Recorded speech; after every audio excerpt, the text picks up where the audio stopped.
ವೀಕ್ಷಕರೇ ನಮಸ್ಕಾರ. ನೀವು ನೋಡ್ತಾ ಇದ್ದೀರಾ ನ್ಯೂಸ್ 18 ಡಿಜಿಟಲ್. ನಾನು ದರ್ಶನ್ ನಾಯಕ್, ಉತ್ತರ ಕನ್ನಡ ಜಿಲ್ಲಾ ವರದಿಗಾರ.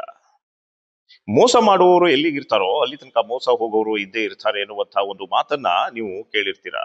ಹಾಗೆ ಮನುಷ್ಯನ ಆಸೆ ದುರಾಸೆ ಮೋಸಕ್ಕೆ ಕಾರಣವಾಗ್ತಾ ಇದೆ ಎನ್ನುವಂಥದ್ದು ಕೂಡ ಇತ್ತೀಚೆಗೆ ಜಗಜ್ಜಾಹಿರವಾಗ್ತಾ ಇದೆ. ಯಾಕಪ್ಪ ಅಂದ್ರೆ ಒಬ್ಬ ಮೋಸಗಾರ ಆತನಿಗೆ ಇಲ್ಲದ ಆಸೆಯನ್ನ ತೋರಿಸಿದಾಗ ಮಾತ್ರ ಓರ್ವ ವ್ಯಕ್ತಿ ಮೋಸ ಹೋಗಲು ಕಾರಣವಾಗ್ತಾ ಇರುವಂಥದ್ದು. ಹಾಗೆ ಉತ್ತರ ಕನ್ನಡ ಜಿಲ್ಲೆಯ ಭಟ್ಕಳದಲ್ಲೂ ಕೂಡ ಅರ್ಧ ಬೆಲೆಗೆ ಗೃಹೋಪಯೋಗಿ ವಸ್ತುಗಳನ್ನ ಕೊಡ್ತೀವಿ ಅಂತ ಹೇಳಿ ಆತ ಹಣವನ್ನೆಲ್ಲ ಲಪಟಾಯಿಸಿಕೊಂಡು ಪರಾರಿಯಾಗಿರುವಂತಹ ಒಂದು ಘಟನೆ ಕೂಡ ನಡೆದೋಗಿರುವಂಥದ್ದು. ಉತ್ತರ ಕನ್ನಡ ಜಿಲ್ಲೆಯ ಭಟ್ಕಳದ ಪಟ್ಟಣದಲ್ಲಿ ಕಳೆದ ಒಂದು ತಿಂಗಳ ಹಿಂದೆ ತಮಿಳುನಾಡು ಮೂಲದ ಉದಯ್ ರೇಂಗರಾಜು ಎನ್ನುವಂತಹ ಒಂದು ವ್ಯಕ್ತಿ ತನ್ನ ಒಂದು 5 ಜನರ ಒಂದು ಕೆಲಸದ ಆಳುಗಳ ಜೊತೆಗೆ ಒಂದು ಒಂದು ವಾಣಿಜ್ಯ ಮಳಿಗೆಯನ್ನ ಬಾಡಿಗೆಗೆ ಪಡೆದುಕೊಂಡಿದ್ದ. ಈ ವಾಣಿಜ್ಯ ಮಳಿಗೆಯಲ್ಲಿ ಗೃಹೋಪಯೋಗಿ ವಸ್ತುಗಳನ್ನೆಲ್ಲ ಇಟ್ಟಿದ್ದ. ಅಂದ್ರೆ ಸೋಫಾ ಆಗಿರ್ಬೋದು, ಫ್ರಿಡ್ಜ್ ಆಗಿರ್ಬೋದು, ವಾಷಿಂಗ್ ಮಷಿನ್ ಆಗಿರ್ಬೋದು, ಹೀಗೆ ಈ ಎಲ್ಲಾ ವಸ್ತುಗಳನ್ನ ಅರ್ಧ ಬೆಲೆಗೆ ಕೊಡ್ತೀವಿ, ಮಾರಾಟ ಮಾಡ್ತೇವೆ ಎನ್ನುವಂತ ಬಗ್ಗೆ ಸುದ್ದಿಯನ್ನ ಹಬ್ಬಿಸಿದ್ದ. ಹಾಗೆ ಆತ ಯಾವ ರೀತಿ ಸುದ್ದಿಯನ್ನ ಹಬ್ಬಿಸಿದ್ನೋ ಅದೇ ರೀತಿಯಾಗಿ ನಡೆದುಕೊಂಡಿದ್ದ. ಆರಂಭದಲ್ಲಿ ವಸ್ತು ಅರ್ಧದ ಬೆಲೆಗೆ ಸಾಕಷ್ಟು ವಸ್ತುಗಳನ್ನ ಮಾರಾಟ ಮಾಡಿ ಗ್ರಾಹಕರೊಂದಿಗೆ ನಂಬಿಕೆಯನ್ನ ಗಿಟ್ಟಿಸಿಕೊಂಡಿದ್ದ. ಆದ ನಂತರ ಸಾಕಷ್ಟು ಗ್ರಾಹಕರನ್ನ ಸೆಳೆದಿದ್ದ. ಅಂದ್ರೆ ಅರ್ಧದ ಬೆಲೆಗೆ ಗೃಹೋಪಯೋಗಿ ವಸ್ತುಗಳನ್ನ ನಾವು ನೀಡ್ತೇವೆ ಎನ್ನುವಂತ ಒಂದು ಮಾತನ್ನ ಹೇಳಿ ನಂಬಿಸಿ ಅದರ ಜೊತೆಗೆ ಹೇಳಿದಂತೆ ನಡೆದುಕೊಂಡು ಗ್ರಾಹಕರನ್ನ ಸೆಳೆದುಕೊಂಡಿದ್ದ. ಉತ್ತರ ಕನ್ನಡ ಜಿಲ್ಲೆಯ ಭಟ್ಕಳದ ಅದೆಷ್ಟೋ ಗ್ರಾಹಕರು ಈತನ ಮಾತಿಗೆ ಮರಳಾಗಿ ಅರ್ಧ ಬೆಲೆಗೆ ವಸ್ತುಗಳನ್ನ ಕೊಂಡುಕೊಂಡಿದ್ರು. ಹಾಗೆ ಇನ್ನೆಷ್ಟೋ ಗ್ರಾಹಕರು ಅರ್ಧ ಬೆಲೆಗೆ ವಸ್ತುಗಳನ್ನ ತೆಗೆದುಕೊಳ್ಳುವಂತ ಒಂದು ಹಿನ್ನೆಲೆಯಲ್ಲಿ ಮುಂಗಡವಾಗಿ ಲಕ್ಷಾಂತರ ರೂಪಾಯಿ ಹಣವನ್ನ ಆತನಿಗೆ ಕೈಗೆ ಕೊಟ್ಟಿದ್ರು. ಕೆಲವೊಬ್ರು ಆನ್ಲೈನ್ ಮೂಲಕ ಹಣವನ್ನ ನೀಡಿದ್ರೆ, ಇನ್ನು ಕೆಲವರು ನಗದು ರೂಪದಲ್ಲಿ ಹಣವನ್ನ ನೀಡಿ ಗೃಹೋಪಯೋಗಿ ವಸ್ತುಗಳನ್ನ ಬುಕ್ ಮಾಡಿ ಬಂದಿದ್ರು. ಆದ್ರೆ ಈತ ಆರಂಭದ ದಿನಗಳಲ್ಲಿ ಒಂದು 10 ದಿನಗಳ ಕಾಲ ಯಾವ ರೀತಿ ಗ್ರಾಹಕರೊಟ್ಟಿಗೆ ತಮ್ಮ ನಂಬಿಕೆಯನ್ನ ಯಾವ ರೀತಿ ಉಳಿಸ್ಕೊಂಡಿದ್ನೋ ಅದೇ ರೀತಿ ಮುಂದಿನ ದಿನದಲ್ಲಿ ಆತ ಗ್ರಾಹಕರೊಂದಿಗೆ ನಂಬಿಕೆಯನ್ನ ಉಳಿಸ್ಕೊಂಡಿರ್ಲಿಲ್ಲ.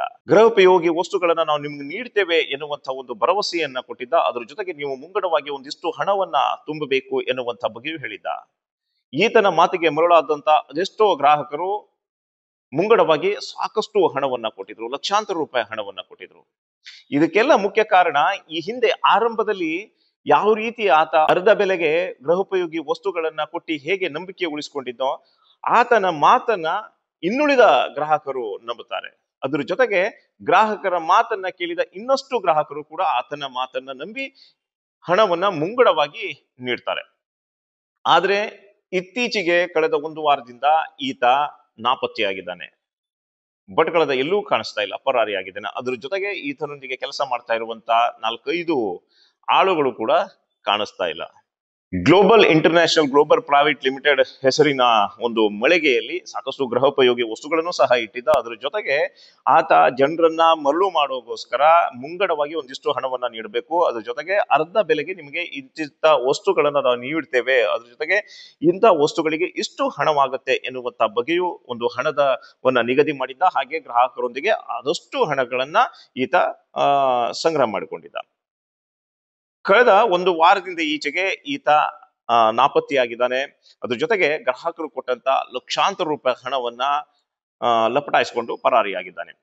ಈಗ ರೊಚ್ಚಿಗೆದ್ದಂತ ಗ್ರಾಹಕರು, ಆಕ್ರೋಶಿತರಾಗಿದ್ದ ಗ್ರಾಹಕರು ಈಗ ಪೊಲೀಸ್ ಠಾಣೆ ಮೆಟ್ಟಿಲೇರಿದ್ದಾರೆ.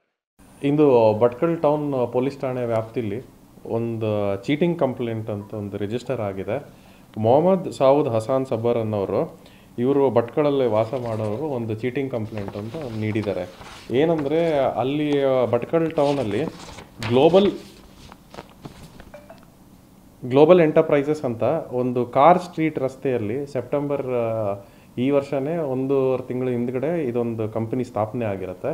ಈ ಕಂಪನಿ ಸ್ಥಾಪನೆ ಆಗಿ ಎಲ್ಲರಿಗೂ ಫರ್ನಿಚರ್ ಮತ್ತು ಹೋಮ್ ಅಪ್ಲಯನ್ಸಸ್ ಅಂತ ಇದರಲ್ಲಿ 10-40% ಡಿಸ್ಕೌಂಟ್ ಕೊಡ್ತಾರೆ ಅಂತ ಒಂದು ಅಡ್ವರ್ಟೈಸ್ಮೆಂಟ್ ನೀಡಿರ್ತಾರೆ. ಈ ಅಡ್ವರ್ಟೈಸ್ಮೆಂಟ್ ಮೇರೆಗೆ ಎಲ್ಲ ಜನರು ಬಂದು ಇವರಲ್ಲಿ ಇದು ಮಾಡಿರ್ತಾರೆ, ಅಂದರೆ ಖರೀದಿ ಮಾಡೋಕ್ಕೆ ಐಟಮ್ಸ್ಗೆ ಬಂದಿರ್ತಾರೆ. ಇದರಲ್ಲಿ ಇವ್ರು ಹೇಳ್ತಾ ಇರೋದು ಕಂಪ್ಲೇಂಟಲ್ಲಿ ಏನಂದರೆ, ಇವರು ತಮಿಳುನಾಡಿಂದ ಬಂದು ಒಂದು 3 ವ್ಯಕ್ತಿಗಳು ಇದರಲ್ಲಿ ಈ ವ್ಯಾಪಾರ ಒಂದು ಮಾಡ್ತಾರೆ. ಸೊ ಇದರಲ್ಲಿ ಇವರು ಕಂಪ್ಲೇಂಟ್ ಅವರು ಹೋಗಿ ಒಂದು 80,000 ಅಷ್ಟು ಅಂದಾಜಕ್ಕೆ ಒಂದು ಐಟಮ್ಸ್, ಒಂದು 10 ಐಟಮ್ನ ಖರೀದಿ ಮಾಡಿರ್ತಾರೆ. ಇದಕ್ಕೆ ಅವರು ಕಂಪ್ನಿಯವರು ಇದಕ್ಕೆ ಅಡ್ವಾನ್ಸ್ ಅಮೌಂಟ್ ಕೊಡಬೇಕು. ಅಡ್ವಾನ್ಸ್ ಅಮೌಂಟ್ ಕೊಟ್ಟಿದ್ದಲ್ಲಿ ಅವ್ರಿಗೆ ಐಟಮ್ಸು 10 ದಿವಸದಲ್ಲಿ ಡೆಲಿವರಿ ಮಾಡ್ತೀನಿ ಅಂತ ತಿಳಿಸಿರ್ತಾರೆ. ಇವರು ಕಂಪ್ಲೇನೆಂಟ್ದಾರರು 30/10/2025 ಇವರು ಆರ್ಡರ್ ಪ್ಲೇಸ್ ಮಾಡಿರ್ತಾರೆ. ಇದಕ್ಕೆ ಅವ್ರ ಡೆಲಿವರಿ ಡೇಟ್ 10/11/2025 ಅಂತ ಅವರು ಡೆಲಿವರಿ ಮಾಡಬೇಕು ಅಂತ ಆಗಿರುತ್ತೆ. ಇದೇ ಥರ ಅನೇಕರು ಇದ್ರ ಬಗ್ಗೆ ಒಂದು ಇದು ಕೂಡ ಆರ್ಡರ್ ಮಾಡಿ ಆ ಥರ ಐಟಮ್ಸ್ಗೆ ಇದು ಮಾಡಿರ್ತಾರೆ. ಆದರೆ ಇಂದು ದಿವಸ ಬೆಳಗ್ಗೆ 11 ಗಂಟೆಗೆ ನೋಡಿದ್ದಲ್ಲಿ ಇವರು ವ್ಯಾಪಾರಸ್ಥರು ಇವ್ರು ಯಾರು ಬಂದಿದ್ದಾರೆ ಅವರು ಕಾಣೆಯಾಗಿರ್ತಾರೆ. ತಾವು ನೀಡಿದಂತ ಹಣವನ್ನ ವಾಪಸ್ ಕೊಡಬೇಕು, ಅದ್ರ ಜೊತೆಗೆ ಆತನನ್ನ ಹುಡುಕಿ ಕೊಡಬೇಕು ಎನ್ನುವಂತ ಬಗ್ಗೆ ಈಗ ಗ್ರಾಹಕರು ಪೊಲೀಸ್ ಠಾಣೆಯ ಮೆಟ್ಟಿಲೇರಿದು ಪೊಲೀಸ್ ದೂರನ್ನ ನೀಡಿರುವಂತದ್ದು. ಇದೇ ವಿಚಾರವಾಗಿ ಈ ಮಳಿಗೆಯ ಮುಂದಿನ ವ್ಯಾಪಾರಸ್ಥ ಸನಾವುಲ್ಲಾ ಎನ್ನುವಂತ ಒಬ್ಬ ವ್ಯಾಪಾರಸ್ಥ, ಈತನ ಮೇಲೆ ಸಂಶಯ ಬಂದು ಈ ಹಿಂದೆ ಕಳೆದ ಒಂದು 10 ದಿನದ ಹಿಂದೆ ಪೊಲೀಸರಿಗೆ ಮಾಹಿತಿ ಕೂಡ ನೀಡಿದ್ದ. ಹೀಗೆ ಅರ್ಧ ಬೆಲೆಗೆ ಗೃಹೋಪಯೋಗಿ ವಸ್ತುಗಳನ್ನ ನೀಡ್ತೀನಿ ಅಂತ ಗ್ರಾಹಕರಿಗೆ ಮೋಸ ಮಾಡ್ತಾ ಇದ್ದಾನೆ ಈತ. ಇವತ್ತಲ್ಲ ನಾಳೆ ಈತ ಓಡ್ ಹೋಗ್ಬೋದು, ಪರಾರಿಯಾಗಿ ಹೋಗ್ಬೋದು ಎನ್ನುವಂತ ಬಗ್ಗೆ ಈತ ಪೊಲೀಸ್ ಠಾಣೆಯ ಮೆಟ್ಟಿಲೇರಿ ಪೊಲೀಸ್ ದೂರು ಕೂಡ ನೀಡಿದ್ದ. ಈಗ ಆತ ಹೇಳಿದ ಹಾಗೆ ಅಂದ್ರೆ ಈತನ ಮಳಿಗೆಯ ಮುಂದಿನ ವ್ಯಾಪಾರಸ್ಥ ಸನಾವುಲ್ಲಾ ಏನ್ ಹೇಳಿದಾನೋ ಅದೇ ರೀತಿಯಾಗಿ ಈಗ ಉದಯ್ ಕುಮಾರ್ ರೆಂಗರಾಜು ತಮಿಳುನಾಡು ಮೂಲದ ಒಬ್ಬ ವ್ಯಾಪಾರಿ ಈಗ ಗ್ರಾಹಕರಿಗೆ ಪಂಗನಾಮ ಹಾಕಿ ಪರಾರಿಯಾಗಿರುವಂತದ್ದು. ತನ್ನ ಅಂಗಡಿ ಎದುರು ಒಂದು ಗ್ಲೋಬಲ್ ಎಂಟರ್ಪ್ರೈಸಸ್ ಒಂದು ಶಾಪ್ ಓಪನ್ ಆಗಿದೆ. ಗ್ರಾಹಕರು ತುಂಬಾ ಮಂದಿ ಗ್ರಾಹಕರು ಅಲ್ಲಿ ಏನೋ ಖರೀದಿ ಮಾಡಲಿಕ್ಕೆ ಹೋಗ್ತಾ ಇದ್ರು. ನನಗೆ ಸ್ವಲ್ಪ ಒಂದು ಅನುಮಾನ ಬಂದ ನಂತರ ನಾನು ಅಲ್ಲಿ ಹೋಗಿ ನೋಡಿದರೆ ಅವರು ಒಂದು ವಸ್ತು 50% ಕಡಿಮೆ ದರದಲ್ಲಿ ಮಾರ್ತಾ ಇದ್ದಾರೆ. ನನಗೆ ಡೌಟ್ ಆಯಿತು. ಡೌಟ್ ಆದ ನಂತರ ನಾನು ಸೀದಾ ಪೊಲೀಸರಿಗೆ ಹೋಗಿ ಒಂದು ಕಂಪ್ಲೇಂಟ್ ಬರೆದು ಕೊಟ್ಟೆ ಅವರ ಮೇಲೆ. ಹೀಗೆ ಅವರ FIR ಕಾಪಿ ನನ್ನ ಹತ್ರ ಇದೆ, ನಾನು ರಿಪೋರ್ಟರ್ ಹತ್ರ ಕೊಟ್ಟಿದ್ದೇನೆ. ಮತ್ತು ನಾನು ಹೇಳಿದೆ CBI ಸಾಹೇಬ್ರ ಹತ್ರ ಅವರಿಗೆ ಓಡಿಸಿ, ಇಲ್ಲದ್ರೆ ಸಾರ್ವಜನಿಕರಿಗೆ ತೊಪ್ಪಿ ಹಾಕಿ ಓಡಿ ಹೋಗ್ತಾನೆ ಒಂದು ದಿನ. ಆವಾಗ ಅವರು ನನಗೆ ಹೇಳಿದರು ನಾನು ಓಡಿಸ್ತೇನೆ ಅಂತ ಹೇಳಿದರು. ಈಗ ಓಡಿಸಲಿಲ್ಲ ಅವರು. ಈಗ ಸುಮಾರು 1 ಕೋಟಿ ರೂಪಾಯಿ ಜಾಸ್ತಿ, 1 ಕೋಟಿ ರೂಪಾಯಿ ಹಾಕಿ ಈಗ ಓಡಿ ಹೋಗಿದ್ದಾನೆ. ಈಗ ನಾನು ಆಲ್ರೆಡಿ ಪೂರ್ವದಲ್ಲೇ ಅವರಿಗೆ ನಾನು ಎಚ್ಚರಿಕೆ ಕೊಟ್ಟು ಒಂದು ಲೆಟರ್ ಬರೆದು ಕೊಟ್ಟಿದ್ದೇನೆ, FIR ಮಾಡಿದ್ದೇನೆ. FIR ಆಗಿದೆ 14ನೇ ತಾರೀಕಿಗೆ, 14 ಅಕ್ಟೋಬರ್ಗೆ FIR ಆಗಿದೆ ಅವ್ರ ಮೇಲೆ ಆಲ್ರೆಡಿ. ಅವ್ರಿಗೆ ಕ್ರಮ ತಗೊಳ್ಬೇಕಿತ್ತು ಮೊದಲೇ. ಈಗ ಓಡಿ ಹೋದ ನಂತರ ಈಗ ಏನು ಕ್ರಮ ತಗೊಳ್ತಾರೆ ನೋಡಬೇಕು, ಕಾದು ನೋಡಬೇಕು.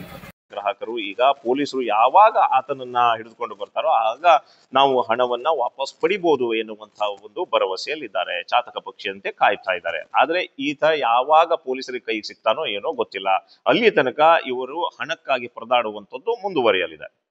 ಒಟ್ಟಾರೆ ವೀಕ್ಷಕರೇ, ಇದಾಗಿತ್ತು ಭಟ್ಕಳದಲ್ಲಿ ಗ್ರಾಹಕರು ಯಾವ ರೀತಿ ಮೋಸ ಹೋದ್ರು, ಅದೇ ರೀತಿ ಗ್ರಾಹಕರಿಗೆ ಹೇಗೆ ಮೋಸ ಮಾಡದ ಈ ವ್ಯಕ್ತಿ ಎನ್ನುವಂತ ಬಗ್ಗೆ ತಿಳಿಸುವಂತ ಒಂದು ಪ್ರಯತ್ನ. ಇನ್ನಷ್ಟು ಮಾಹಿತಿಯೊಂದಿಗೆ ಮತ್ತೆ ನಾವು ನಿಮ್ಗೆ ಸಿಗ್ತಾ ಇರ್ತೀವಿ. ಅಲ್ಲಿ ತನಕ ನೋಡ್ತಾ ಇರಿ ನ್ಯೂಸ್ 18. ನಿರ್ಭೀತ, ನಿಷ್ಪಕ್ಷಪಾತ, ವಿಶ್ವಾಸಾರ್ಹ ಸುದ್ದಿಗಳಿಗೆ ಹೆಸರಾಗಿರುವ ನ್ಯೂಸ್ 18 ಕನ್ನಡ ಈಗ ಆಪ್ನಲ್ಲೂ ಲಭ್ಯವಿದೆ.